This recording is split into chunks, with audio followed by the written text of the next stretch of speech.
Genesis chapter 19. Now the two angels came to Sodom in the evening, and Lot was sitting in the gate of Sodom. When Lot saw them, he rose to meet them, and he bowed himself with his face toward the ground. And he said, "Hear now, my lords, please turn into your servant's house and spend the night, and wash your feet. Then you may rise early and go on your way." And they said, "No, but we will spend the night in the open square." But he insisted strongly, so they turned into him and entered his house. Then he made them a feast and baked unleavened bread, and they ate. Now before they lay down, the men of the city, the men of Sodom, both old and young, all the people from every quarter surrounded the house. And they called to Lot and said to him, "Where are the men who came to you tonight? Bring them out to us, that we may know them carnally." So Lot went out to them through the doorway, shut the door behind him, and said, "Please, my brethren, do not do so wickedly. See now, I have 2 daughters who have not known a man. Please, let me bring them out to you, and you may do to them as you wish. Only do nothing to these men, since this is the reason they have come under the shadow of my roof." And they said, "Stand back." Then they said, "This one came in to stay here, and he keeps acting as a judge. Now we will deal worse with you than with them." So they pressed hard against the man Lot, and came near to break down the door. But the men reached out their hands and pulled Lot into the house with them, and shut the door. And they struck the men who were at the doorway of the house with blindness, both small and great, so that they became weary trying to find the door. Then the men said to Lot, "Have you anyone else here? Son-in-law, your sons, your daughters, and whomever you have in the city? Take them out of this place. For we will destroy this place, because the outcry against them has grown great before the face of the Lord, and the Lord has sent us to destroy it."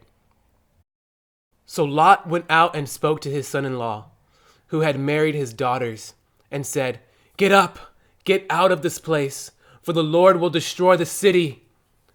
But to his sons-in-law, he seemed to be joking.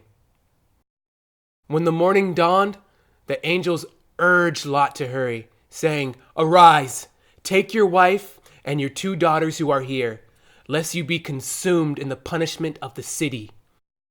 And while he lingered, the men took hold of his hand, his wife's hand, and his hands of his 2 daughters, and the Lord being merciful to him, and they brought him out and set him outside the city. So it came to pass, when they had brought them outside, that he said, "Escape for your life. Do not look behind you, nor stay anywhere in the plain. Escape to the mountains, lest you be destroyed." Then Lot said to them, "Please, no, my lords. Indeed now your servant has found favor in your sight, and you have increased your mercy, which you have shown me by saving my life. But I cannot escape to the mountains, lest some evil overtake me and I die. See now, this city is near enough to flee to, and it is a little one. Please let me escape there. Is it not a little one? And my soul shall live?" And he said to him, "See, I have favored you concerning this thing also, in that I will not overthrow this city for which you have spoken. Hurry, escape there, for I cannot do anything until you arrive there." Therefore the name of the city was called Zoar. The sun had risen upon the earth when Lot entered Zoar. Then the Lord rained brimstone and fire on Sodom and Gomorrah, from the Lord out of the heavens. So he overthrew those cities, all the plain, all the inhabitants of the cities, and what grew on the ground. But his wife looked back behind him, and she became a pillar of salt. And Abraham went early in the morning to the place where he had stood before the Lord. Then he looked toward Sodom and Gomorrah and toward all the land of the plain. And he saw, and behold, the smoke of the land which went up like the smoke of a furnace.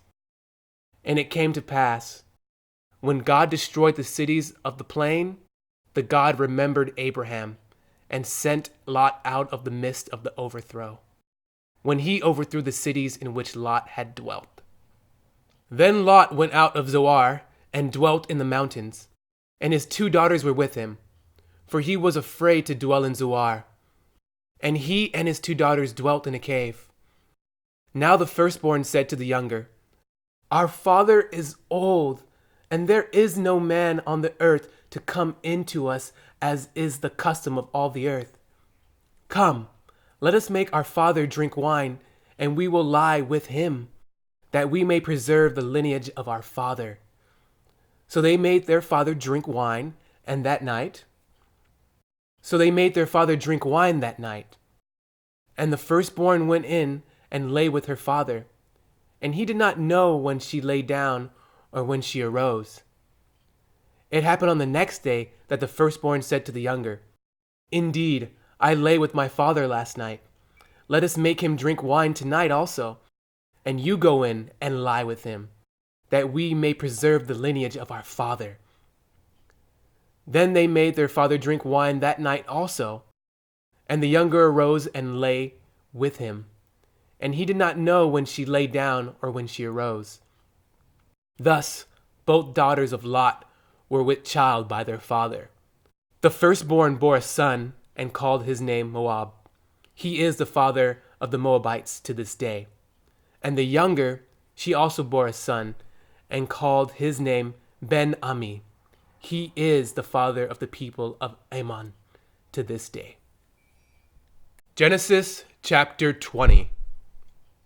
And Abraham journeyed from there to the south, and dwelt between Kadesh and Shur, and stayed in Gerar. Now Abraham said to Sarah, his wife, She is my sister.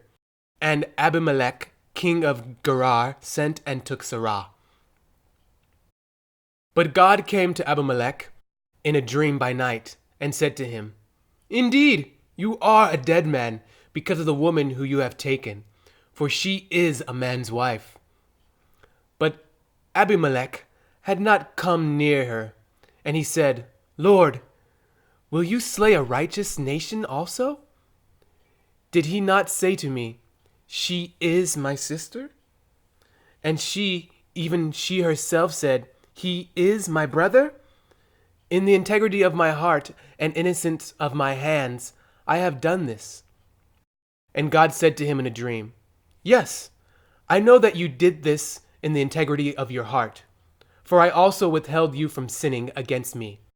Therefore I did not let you touch her. Now therefore, restore the man's wife, for he is a prophet, and he will pray for you, and you shall live. But if you do not restore her, know that you shall surely die, you and all who are yours. So Abimelech rose early in the morning, called all his servants, and told all these things in their hearing. And the men were very much afraid. And Abimelech called Abraham and said to him, What have you done to us?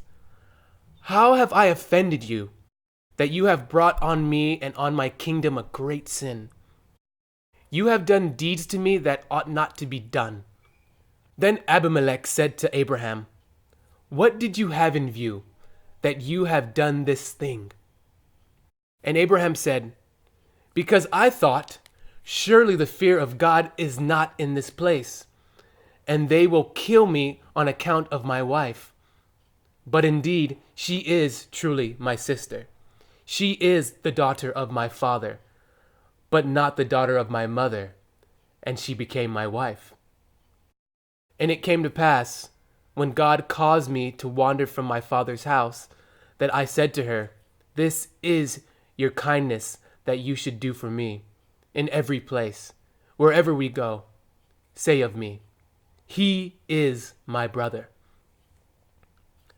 Then Abimelech took sheep, oxen, and male and female servants, and gave them to Abraham, and he restored Sarah his wife to him.